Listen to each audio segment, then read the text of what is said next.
அவங்களுடைய ஆழ் மனதில் தேசப்பற்று இருக்கா, நம்ம இராணுவம் மேலேயும் நம்ம மத்திய அரசின் மேலேயும் உண்மையிலேயே ஒரு மரியாதை நம்பிக்கை இருக்காங்கிறது எனக்கு தெரியல. ஆல் செட் அண்ட் டன் முக ஸ்டாலின் அல்லது இவர் பண்ணுறது, அதாவது சித்தராமையா பண்ணுறது, அரசு தரப்புலேருந்து நடவடிக்கை எடுக்கிறோம். ஆக்சுவலி இது அவசியமே கிடையாது. நீங்கள் பேசாமல் இருந்தாலே போதும். ஓவைசி பாராளுமன்றத்தில் பதவி பிரமாணம் எடுத்துக்கும் போது இந்த முறை பதவி பிரமாணம் எடுக்கும்போது 2024 மே மாதம் ஜூன் மாதம் நடந்தது இல்லையா, அது பதவி பிரமாணம் எடுக்கும்போது ஜெய் பாலஸ்டைன் அப்படின்னு சொல்கிறாரு. என்ன அவசியம் இருக்குது? பாலஸ்டைன் மேலே நம்மளுக்கு எந்த ப்ராப்ளமும் கிடையாது. ஆனால் அந்த பாலஸ்டைன் இன்னைக்கு ஹமாஸ்ங்கிற தீவிரவாத இயக்கத்தின் கையில் இருக்குது. அப்பேற்பட்ட ஓவைசி இன்னைக்கு பாகிஸ்தானுக்கு எதிராக அவர் அறிக்கைகள் விடுறாரு சொன்னா நம்ப முடியுமா சொல்லுங்கள்? காஷ்மீரில் இருக்கக்கூடிய 41 தமிழ் மாணவர்கள் பத்திரமாக மீட்கப்படுவார்கள் அப்படின்னு சொல்லிட்டு துணை முதலமைச்சர் உதயநிதி அவர்கள் பேசியிருக்காரு. காஷ்மீர்லேருந்து மீட்கப்படுவார்களா? என்னங்க பேசுறீங்க? அவங்க பேசுனதை தான் கேட்குறேன். காஷ்மீர் எங்கே இருக்குது? இந்தியாவில் இருக்கா, பாகிஸ்தானில் இருக்கா? இந்தியாவில் தான். அவங்க பாகிஸ்தான் ஆக்குபைடு காஷ்மீரில் படிக்கிறாங்களா, இந்தியாவில் படிக்கிறாங்க? இந்தியாவில் தான். துணை முதல்வருக்கு தயவு செஞ்சு நீங்கள் எடுத்து சொல்லுங்கப்பா.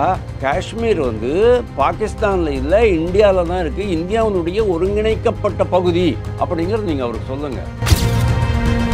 அவங்களுடைய பழைய ஐட்டம்ஸ் எல்லாம் எடுத்து நம்ம இந்த காரெல்லாம், அந்த யூஸ்ட் கார்ஸ்லாம் இருக்கும் பாருங்கள், எங்கெல்லாம் ஏன் கிடிச்செல்லாம் இருக்குமே, டென்டிங் எல்லாம் பண்ணி அதெல்லாம் ஜம்முன்னு ரீபெயிண்ட் பண்ணி அப்படியே விற்பாங்க பாருங்கள். அதே மாதிரி அவங்க என்ன பண்ணிருக்கிறாங்க, பழைய ஏவுகணைகளெல்லாம் வந்து பெயிண்ட் அடித்து இதை வச்சுக்கோ அப்படின்ட்டு கொடுத்துருக்காங்க. அதை வச்சுக்கிட்டு அவங்க போர் புரியணும்னு சொன்னேன்னா எப்படி சார் முடியும்? தீவிரவாதிகள் வந்து ராவல்பிண்டியில் இராணுவ முகாம்குள்ளே உட்காந்துருக்கான்னு சொன்னால் நாங்கள் அதையும் தாக்குவோம். ஆனால் நாங்கள் இராணுவத்தை தாக்கிட்டோம்னு நீங்கள் சொல்லக்கூடாது. அதான் இந்த போர் எப்படி போயின்னு இருக்கு அப்படின்னா, முதல்லலாம் என்ன பண்ணிட்டு இருந்தாங்க, காஷ்மீர் வேணும், காஷ்மீருக்கு வந்து சுதந்திரம் வேணுங்கிற மாதிரி ஒரு சுதந்திர போராளிகள் மாதிரி சித்தரிச்சுக்கிட்டு இருந்தாங்க. இதே காங்கிரஸ் கூட அப்படி தானே பண்ணிக்கிட்டு இருந்தாங்க.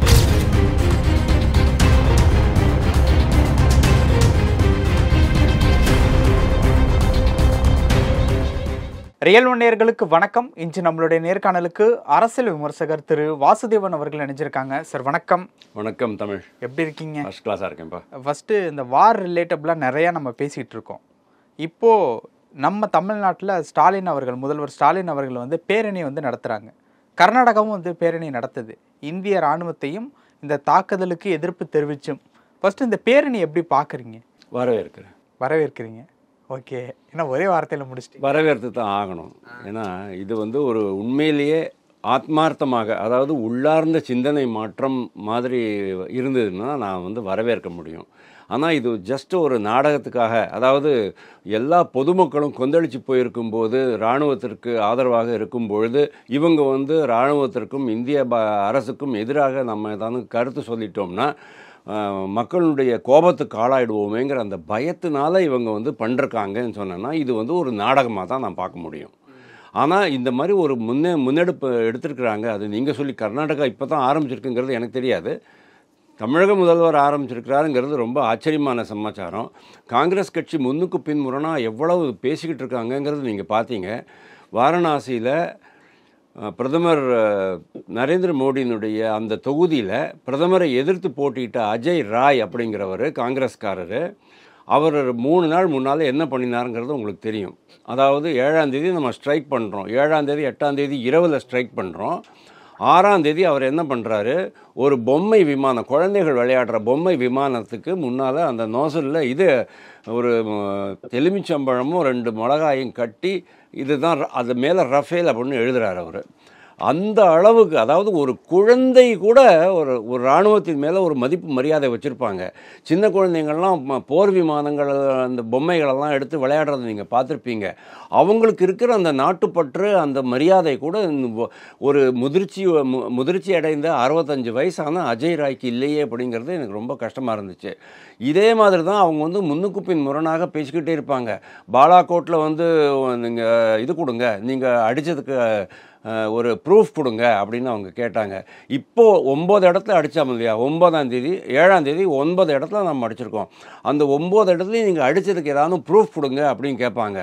அந்த அளவுக்கு தான் இவங்க வந்து நம்ம இராணுவத்தையும் நம்ம பாரத அரசையும் மதிக்கிறாங்களே தவிர உண்மையிலேயே அவங்களுடைய ஆழ் மனதில் தேசப்பற்று இருக்கா, நம்ம இராணுவம் மேலேயும் நம்ம மத்திய அரசின் மேலேயும் உண்மையிலேயே ஒரு மரியாதை நம்பிக்கை இருக்காங்கிறது எனக்கு தெரியல. ஆல் செட் அண்ட் டன் முக ஸ்டாலின் அல்லது இவர் பண்ணுறது, அதாவது சித்தராமையா பண்ணுறது, அரசு தரப்புலேருந்து நடவடிக்கை எடுக்கிறோம்.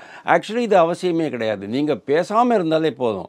நீங்கள் வந்து பேரணி நடத்துறது, சீரணி நடத்துறது இதெல்லாம் அவசியமே கிடையாது.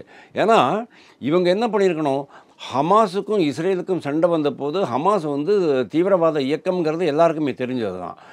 ஹமாஸ் வந்து 7ஆம் தேதி அக்டோபர் 2022 அவங்க இதில் உள்ளே போயிட்டு, இஸ்ரேலுக்குள்ளே போயிட்டு 1200 பேரை சுட்டு கொள்கிறாங்க. அப்போது இதே தமிழ்நாட்டில் மவுண்ட் ரோட்டில் ஹமாஸுக்கு ஆதரவாகவும் பாலஸ்தீனுக்கு ஆதரவாகவும் போஸ்டரை எடுத்துக்கிட்டு இதில் நின்றுக்கிட்டு இருந்தாங்க, அதாவது மவுண்ட் ரோடில் நின்றுக்கிட்டு இருந்தாங்க. அப்போல்லாம் இவங்க ஒன்றும் பண்ணலை. ஓவைசி பாராளுமன்றத்தில் பதவி பிரமாணம் எடுத்துக்கும்போது, இந்த முறை பதவி பிரமாணம் எடுக்கும்போது 2024 மே மாதம் ஜூன் மாதம் நடந்தது இல்லையா, அது பதவி பிரமாணம் எடுக்கும்போது ஜெய் பாலஸ்டைன் அப்படின்னு சொல்கிறாரு. என்ன அவசியம் இருக்குது? பாலஸ்டைன் மேலே நம்மளுக்கு எந்த ப்ராப்ளமும் கிடையாது.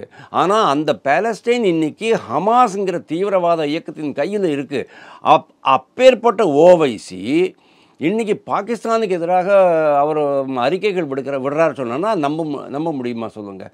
உங்களுடைய பேக்ரவுண்ட் என்னங்கிறத நம்ம பார்க்கும்போது தான் உங்களுடைய பேச்சுக்கு மதிப்பு வரும் அல்லது மதிப்பு இல்லாமல் போகும்.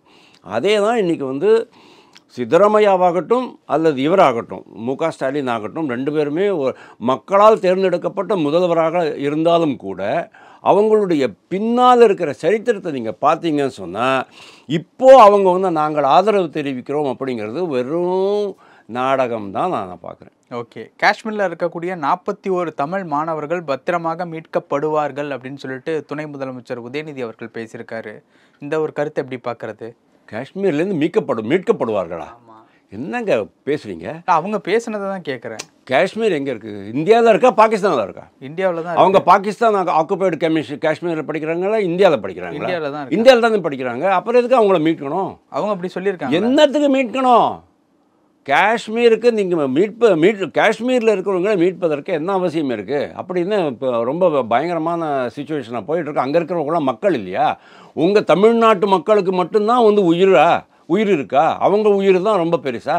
காஷ்மீர் மக்களுடைய உயிரெல்லாம் பெருசு கிடையாது நம்ம துணை முதல்வருக்கு. என்னங்க பேசுகிறீங்க நீங்கள்? மீட்பதற்கு என்னங்க அவசியம் இருக்குது? அமெரிக்காக்காரனே இன்னும் காஷ்மீருக்கு போகாதீங்கன்னு சொல்லலை. அவன் என்ன சொல்கிறான், பாகிஸ்தானுக்கு போகாதீங்க, லாகூரில் இருக்கிற அமெரிக்கன்ஸ் எல்லாம் வெளில இருங்கன்னு சொல்கிறான். அவ்வளோதான். காஷ்மீரில் ஸ்ரீநகரில் இருக்கிற அமெரிக்கன்ஸ் வெளில போங்கன்னு சொன்னானா? இல்லையே. நம்மக்கிட்ட தான் ஏர் டிஃபென்ஸ் சிஸ்டம் இருக்குதே. ஏர் டிஃபென்ஸ் சிஸ்டம்னா என்ன தெரியுமில்ல உங்களுக்கு? வானத்துலேருந்து ஏவுகணைகள் வந்தால் கீழேருந்து சுட்டுருவான், வானத்துலேயே சுட்டுருவான், மேலே கீழே விழவே விழாது. அந்த மாதிரியான ஏர் சிஸ்டம் இருக்கும்போது, அதான் அயர்ன் டோம் அப்படிம்பாங்கல்ல, இரும்பு திரை, அது இருக்கும்போது நம்ம முதல்வர் துணை முதல்வருக்கு தயவு செஞ்சு நீங்கள் எடுத்து சொல்லுங்கப்பா, காஷ்மீர் வந்து பாகிஸ்தானில் இல்லை, இந்தியாவில் தான் இருக்குது, இந்தியாவினுடைய ஒருங்கிணைக்கப்பட்ட பகுதி அப்படிங்கிறது நீங்கள் அவருக்கு சொல்லுங்கள். Okay, thank you. இன்னொரு விஷயம் என்ன அப்படின்னு பார்க்கும்போது, தாக்குதல் தொடர்ச்சியாக நடந்துகிட்டு இருக்குல்ல. நேற்று வந்து பஞ்சாப்ல நடந்தது, இப்போது ராஜஸ்தானுடைய எல்லை பகுதிகளில் வந்து நடந்துகிட்டு இருக்கு. இன்னொரு பக்கம் வந்து என்ன சொல்ல போனால் அடுத்து வந்து குஜராத் தான். குஜராத்லேயே போட்டாங்க இதுக்கு 3. ஓகே, அப்போ அது மோடி அவர்களுடைய சொந்த மாநிலம் அப்படிங்கிறப்போ அதே பிரதமரனுடைய சொந்த மாநிலத்திலே இந்த மாதிரியான தாக்குதல் நடந்தால் அது என்ன மாதிரியான விஷயமா எடுத்துக்கிறது அப்படின்னு ஒரு கேள்வி வருது இல்லை? உங்களுக்கு வந்து பிரதமர் மாநிலம் அப்படிங்கிறதெல்லாம் கிடையாது. இது ஒரு மகா முட்டாள்தான். அதாவது பாகிஸ்தானை பொறுத்த வரைக்கும் அவங்களுடைய போர் தந்திரமே இல்லை அப்படிங்கிறதுக்கு ஒரு மிகச்சிறந்த எடுத்துக்காட்டு. ஏங்க, எவ்வளவு இடத்துல நீங்கள் போர் ஆரம்பிப்பீங்க? ஏதோ 2 இடத்துல நீங்கள் போர் ஆரம்பிச்சிங்கன்னு சொன்னால் உங்களால் தாக்கு பிடிக்க முடியும். உங்களுடைய வலிமை என்ன, உங்களுடைய இராணுவத்தினுடைய எண்ணிக்கை என்னங்கிறது உங்களுக்கு தெரிய வேண்டாமா? நீங்கள் பாட்டுக்கு ஒரு 25 இடத்துல நீங்கள் ஓப்பன் பண்ணி விட்டீங்கன்னு சொன்னால் நாளைக்கு இந்தியா தாக்குச்சின்னு சொன்னால் அவங்களால் தாங்க முடியுமா? அதை இந்தியா நீங்கள் என்டையர் 2200 கிலோமீட்டர் எல்லை பகுதிகளில் நாங்கள் வந்து தாக்குவோம், உங்களால் நிற்க முடியுமா முன்னால்? அதை தான் நான் கேட்குறேன். மகா மடத்தனமான முட்டாள்தனமான மூவ் அவங்க சைட்லேருந்து. ஆனால் ஒரு விஷயம் நீங்கள் புரிஞ்சுக்கணும் தமிழ், ஷபாஸ் ஷரீஃப் இருக்கார் பிரதம மந்திரி, அசீம் முனீர் இருக்கார், அவர் ஒரு இராணுவ தளபதி. அசீம் முனீர் எங்கன்னு என்ன கேட்காதீங்க. அசீம் முனீர் கைது செய்யப்பட்டாராங்கிறது எனக்கு தெரியாது, அப்புறமா அதை வச்சுக்குவோம் நாம். அசீம் முனீர் இருக்கிறாரு. அவங்களுக்குலாம் என்ன நிர்பந்தம் அப்படின்னா, பாகிஸ்தானியர்களுக்கு நாங்கள் இருக்கிறோம்டா அவங்கள காப்பாற்றுறதுக்குன்னு சொல்லணும். அவங்களுக்கு நாங்கள் இருக்கோம், நம்ம இராணுவம் இருக்குது, நம்ம நாட்டை நாங்கள் காப்பாற்றுறோம் அப்படின்னு மக்களுக்கு திருப்பி நம்பிக்கை கொடுக்க வேண்டிய ஒரு கட்டாயம் அவங்களுக்கு இருக்குது. அதனால தான் அவங்க என்ன பண்ணுறாங்க, பஞ்சாபில் நேற்றுக்கு பஞ்சாபு காஷ்மீரில் இந்த 15 நகரங்கள்லாம் அடித்தாங்க. 3 வந்து அங்கே போயிருக்கு, வேறாவது பக்கமாக எங்கேயோ குஜராத்தில் போய் விழுந்துருக்குது. ஆனால் எதுவுமே வெடிக்கலை, அது வேறே விஷயம்.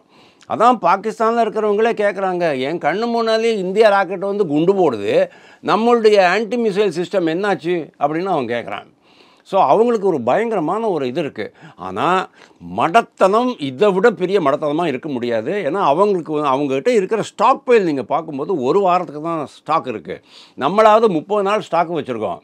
அது மட்டும் இல்லை, பாரத் ஃபோர்ஜு, கல்யாணி ஃபோர்ஜிங்ஸு, இந்த மாதிரி பெரிய பெரிய பிஹெச்எல் இந்த மாதிரி கம்பெனிஸ்லாம் இருக்குல்ல, ஹெச்ஏஎல்லாம், ஹிந்துஸ்தான் ஏரோநாட்டிக்ஸ் லிமிட்டெடு, எல்லாருக்கும் லீவு கேன்சல் பண்ணோம். ஆமாம், எல்லாருக்கும் லீவு கேன்சல் பண்ணியாச்சு. எல்லோரும் உள்ளே வரணும். ஐஎஸ்ஆர்ஓ தொடர்ச்சியாக வேலை பண்ணிகிட்ருக்குறாங்க. ஐஎஸ்ஆர்ஓ கொடுத்த அந்த நேவிகேஷன் சிஸ்டம் வச்சு தான் இவங்க வந்து பண்ணிகிட்ருக்குறாங்க. ஐஎஸ்ஆர்ஓ வந்து எப்படி பண்ணுறதுன்னு கேட்டால் சேட்டலைட் மூலமாக வாட்ச் பண்ணிகிட்ருக்குறாங்க. அவங்களுக்கு என்ன பயம், இவங்க சேட்டலைட்டை அடிச்சுனா என்ன பண்ணுறது அப்படிங்கிறதுனால அவங்களுடைய சேட்டலைட்டை பாதுகாக்கணும், அங்கேருந்து இன்ஃபர்மேஷன் கொடுக்கணும். அதுதான் ப்ரெசிஷன் பாம்பிங் அப்படிங்கிறது. கரெக்டாக துல்லியமாக ஒரு சதுர அடிக்குள்ளே கரெக்டாக அந்த சுத்தமாக கொண்டாந்து கையில் கொடுத்துருவாங்க. அதில் தான் இவங்களுடைய ட்ரோன் போய்ட்டு அடிக்குது. அப்போது நம்ம நாடில் எல்லா இராணுவ வீரர்களுக்கு எல்லாம் லீவு கேன்சல் பண்ணிட்டாங்க, பொதுத்துறை நிறுவனங்களும் கேன்சல் பண்ணிட்டாங்க, அரசு அதிகாரிகளுக்கு லீவு கேன்சல் பண்ணிட்டாங்க. அடுத்த சப்ளைஸ் இன்னும் எவ்வளோ நாளில் வரணும் அப்படிங்கிறது ப்ரைவேட் கம்பெனிஸ் இருக்காங்க இல்லையா, அதாவது இராணுவ தளவாட உற்பத்தி மையங்கள் இருக்குது இல்லையா, அவங்களுக்கெல்லாம் சொல்லிட்டாங்க 15 நாளில் இவ்வளோ சப்ளை பண்ணணும்னு சொன்னால் நீங்கள் 15 நாளில் சப்ளை பண்ணணும், அதுக்கேற்ற மாதிரி நீங்கள் ரா மெட்டீரியல் வாங்கி வச்சுக்கோங்க அப்படின்னு அவங்க சொல்லியிருக்கிறாங்க. பாகிஸ்தானில் இது நடக்குமா? நடக்காது. அதனால தான் நான் திருப்பி சொல்கிறேன், பாகிஸ்தான் மகா மடத்தனம் பண்ணிடுச்சு. அதாவது ஒரு சின்ன பார்டரில் நீங்கள் ஒரு சின்ன குறுகிய வார் அப்படின்னு சொன்னால், போர் அப்படின்னு சொன்னால் பண்ண முடியும். நீங்கள் ரொம்ப பெரிய ஏரியாவில் நீங்கள் போயிட்டீங்கன்னு சொன்னால் அவங்ககிட்ட அந்த மாதிரி உபகரணங்கள் கிடையாது, ஏர்கிராஃப்ட் கிடையாது. சீனாக்காரன் வந்து இது கொடுக்குறான், அது என்னது மிசைல் கொடுக்குறான், அந்த ஏவுகணையை கீழே தொப்புன்னு கீழே விழுறது, அவ்வளோதான். அது வெடிக்கணும் இல்லையா, கீழே விழுந்து வெடிக்கணும் இல்லையா. சீனாக்காரன் என்ன பண்ணியிருக்கான், அவங்களுடைய பழைய ஐட்டம்ஸ் எல்லாம் எடுத்து, நம்ம இந்த காரெல்லாம், அந்த யூஸ்டு கார்ஸ்லாம் இருக்கும் பாருங்கள், இங்கெல்லாம் ஏன் கிடிச்செல்லாம் இருக்குமே, அது டென்டிங் எல்லாம் பண்ணி அதெல்லாம் ஜம்முன்னு ரீபெயிண்ட் பண்ணி அப்படியே விற்பாங்க பாருங்கள். அதே மாதிரி அவங்க என்ன பண்ணிருக்கிறாங்க, பழைய ஏவுகணைகளெல்லாம் வந்து பெயிண்ட் அடித்து இந்தா வச்சுக்கோ அப்படின்ட்டு கொடுத்துருக்காங்க. அதை வச்சுக்கிட்டு அவங்க போர் புரியணும்னு சொன்னேன்னா எப்படி சார் முடியும்? இப்போ நிதி நெருக்கடி ஏற்பட்டிருக்குதா உலக நாடுகள் மத்தியில் கோரிக்கை வச்சுருக்காங்கல்ல, பாகிஸ்தானுக்கு நிதி நெருக்கடி வந்து ஏற்பட்டிருக்கு இந்த போரின் மூலியமாக, போர்னு சொல்லலை, தாக்குதல் மூலியமாக. அப்போது உலக நாடுகள் வந்து உதவணும் அப்படிங்கிற. போர்னு யார் சொல்லலை? போர்னு அறிவிக்கப்படாமல் தானே தாக்குதலே நடந்துக்கிட்டு இருக்கு. யாரும் அறிவிக்கல, 2 கவர்மெண்ட்டுமே அறிவிக்கலையே. அவங்கள அறிவிக்கலையோன்னா நம்ம அறிவிக்கவே மாட்டோம் சார். போர் அறிவிப்பு அப்படிங்கிறது இந்தியாவில் நல்ல சரியான பாயிண்ட்டு நீங்கள் சொல்லியிருக்கீங்க. இது வந்து மக்களுக்கு கொண்டு போய் சேர்க்கணும். போர் அறிவிப்பு அப்படிங்கிறது இந்தியா என்றைக்குமே பண்ணது கிடையாது. 1947 அப்புறமா, நான் சொல்கிறேன் 44 அப்புறமா, 2வது உலக யுத்தத்துக்கு பிறகு இந்தியா சொல்லவே கிடையாது. 1965 சீனா உள்ளே வந்துச்சு, 71 பங்களாதேஷ் பிரச்சனை வந்துச்சு, அப்போ கூட நாம் வந்து போர் அறிவிக்கலை. 2000 வந்து கார்கில் வார் வந்துச்சு, அப்போவும் நாம் வந்து அதை அறிவிக்கலை. அப்போது 65 இவங்க பாகிஸ்தான் போர் வந்துச்சு, அப்போவும் நாம் அறிவிக்கலை, இப்போவும் நாம் அறிவிக்கலை. அதாவது இந்த 2001 இந்த ட்வின் டவர்ஸில் வந்து ஏரோப்ளேன் விட்டு அடித்தான் பாருங்கள் இந்த ஒசாமா பின் லாடன்கிற தீவிரவாதி. அதுக்கப்புறமா தான் உங்களுடைய செல்ஃப் டிஃபென்ஸ்க்காக நீங்கள் இன்னும் எதிரி நாடுக்குள்ளே போயிட்டு தாக்க முடியும் அப்படிங்கிறது வந்து நியாயப்படுத்தப்பட்டது. அமெரிக்காக்காரன் என்ன பண்ணான், அங்கேருந்து ஆப்கானிஸ்தானுக்கு வந்தான். ஆப்கானிஸ்தான்லேருந்து 300 கிலோமீட்டர் அபோட்டாபாடு, அங்கே வந்து ராத்திரியாக வந்து ஒசாமா பின் லாடன் தூக்கிட்டான். அதே மாதிரி தான் வந்து ஹமாஸுக்கு எகென்ஸ்டாகவும், ஹெஸ்புல்லாக்கு எகென்ஸ்டாகவும், ஹூத்திஸ்க்கு எகென்ஸ்டாகவும் இஸ்ரேல் பண்ணிக்கிட்டு இருக்கு. அதே தான் இந்தியா பண்ணிக்கிட்டு இருக்கு. போர் அறிவிக்கலை, கரெக்டு தான். ஆனால் இது போரா மாறுமா அப்படின்னு நீங்கள் கேட்டிங்க சொன்னால் மாறுவதற்கான வாய்ப்புகள் ரொம்பவே இருக்குது அப்படி தான் நான் பார்க்குறேன். ஆனால் நம்ம இன்றைக்கி கூட சொல்லிக்கிட்டு இருக்கோம். நேற்றுக்கு அந்த வியோமிகா சிங் அண்டு இவர் சோஃபியா குரேஷி 2 பேரும் ரொம்ப அழகாக அவங்க சொல்கிறாங்க. இதை வந்து தவறாக புரிஞ்சுக்கிட்டு நாங்கள் தீவிரவாத முகாம்களை மட்டுமே தாக்குகிறோம், வேறு எதையுமே நாங்கள் தாக்கலை. தீவிரவாதிகள் ராவல்பிண்டியில் இராணுவ முகாம்குள்ளே உட்காந்துருக்கான்னு சொன்னால் நாங்கள் அதையும் தாக்குவோம். ஆனால் நாங்கள் இராணுவத்தை தாக்கிட்டோம் நீங்கள் சொல்லக்கூடாது. அதான் இந்த போர் எப்படி போயின்னு இருக்கு அப்படின்னா, முதல்லலாம் என்ன பண்ணிகிட்டு இருந்தாங்க, காஷ்மீர் வேணும், காஷ்மீருக்கு சுதந்திரம் வேணுங்கிற மாதிரி ஒரு சுதந்திர போராளிகள் மாதிரி சித்தரிச்சுக்கிட்டு இருந்தாங்க. இதே காங்கிரஸ் கூட அப்படி தானே பண்ணிக்கிட்டு இருந்தது. இப்போது என்ன ஆயிடுச்சு அப்படின்னு சொன்னால், இப்போ கூட சொல்கிறேன், இந்தியா பாகிஸ்தான் போர் கிடையாது. அவங்க என்ன பண்ணிட்டாங்க, உள்ளே வந்தவங்க என்ன பண்ணியிருக்கணும், ஆர்மிக்காரங்க இப்போ இதில் ஊரியில் நடந்த மாதிரியோ புல்வாமாவில் நடந்த மாதிரியோ கார்கிலில் நடந்த மாதிரியோ பண்ணியிருந்தா பரவாயில்ல. உள்ளே சுற்றுலா பயணிகளை கை வச்சுட்டாங்க. அதுலேயும் எப்படி அவங்களுக்கு இஸ்லாமிய அடையாளங்கள் உடலில் இருக்குதா அப்படிங்கிறத பார்த்து, அல்லது கல்மாவை படிக்க சொல்லி, கல்மானா என்ன, லா இலாஹ இல்லல்லா அப்படின்னு சொல்லுவாங்கல்ல, அதாவது உலகின் ஒரே இறைவன் அல்லாஹ் தான் அப்படிங்கிறது, அதை படிக்க சொல்லுவாங்க. இது கல்மா நீ சொல்லலைன்னு சொன்னா நீ இஸ்லாமியர் கிடையாது, அதனால் நீ உயிரோடு இருக்க லாயக்கள்னு சுட்டுருவான். இது கல்மா தீவிரவாதம். வந்தவங்கள்லாம் இஸ்லாமியர்கள், அவங்க இஸ்லாமிய தீவிரவாதம் அவங்க பண்ணுறாங்க. ஸோ இந்துக்களுக்கு எதிராக அவங்க பண்ணிட்டாங்க. அதனால என்ன ஆகிட்டுருக்குன்னு சொன்னால், இது வேறே பரிமாணத்தில் போயிட்டுருக்கு. அதாவது காஷ்மீர் பிரச்சனை அப்படிங்கிறது இந்தியா பாகிஸ்தான் பிரச்சனையாக மாறி இருந்தது. அப்புறம் என்னாச்சு, முஸ்லீம் இந்து பிரச்சனையாக மாறி போச்சு. அதனால தான் இன்றைக்கி நாட்டில் இவ்வளோ பெரிய கொந்தளிப்பு. பங்களாதேஷில் நீங்கள் இந்துக்களை அடித்து வெட்டிக்கிட்டு கொள்றீங்க, இந்து பெண்களெல்லாம் கற்பழிச்சுட்டு போகிறீங்க, ஆண்களையும் சிறுவர்களையும் வெட்டிட்டு பெண்களை மட்டும் கூட்டிகிட்டு போயிடுவீங்க. காஷ்மீரில் நடந்தது பாருங்கள், மலப்புரத்தில் நடந்தது பாருங்கள், கேரளாவில் மலப்புரத்தில் நடந்தது. எப்போது 1927, 28, 29 3 வருஷத்தில் நடந்தது. அதுக்கு நம்ம நாட்டில் இது தேவையே இல்லாத ஒரு சமாச்சாரம். அதை காங்கிரஸ் கட்சி தான் அதை ஆரம்பித்து வச்சது.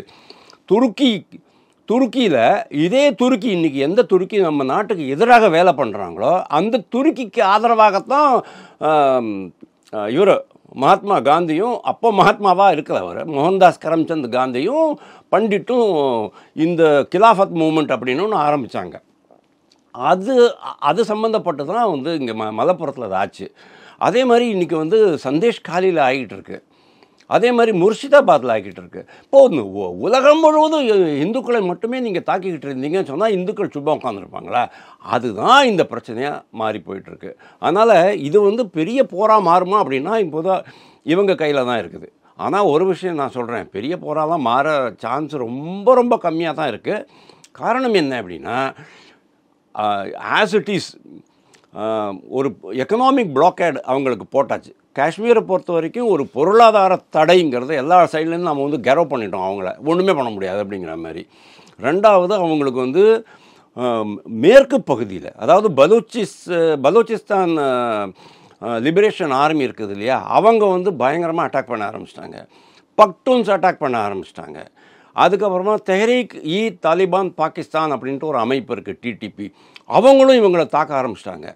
அதெல்லாம் நீங்கள் மேனேஜ் பண்ண முடியாமல் இந்தியா கூட ஏன் போர் தொடுக்குறீங்க? இதை விட மடத்தனம் வேறு எதுவுமே கிடையாது.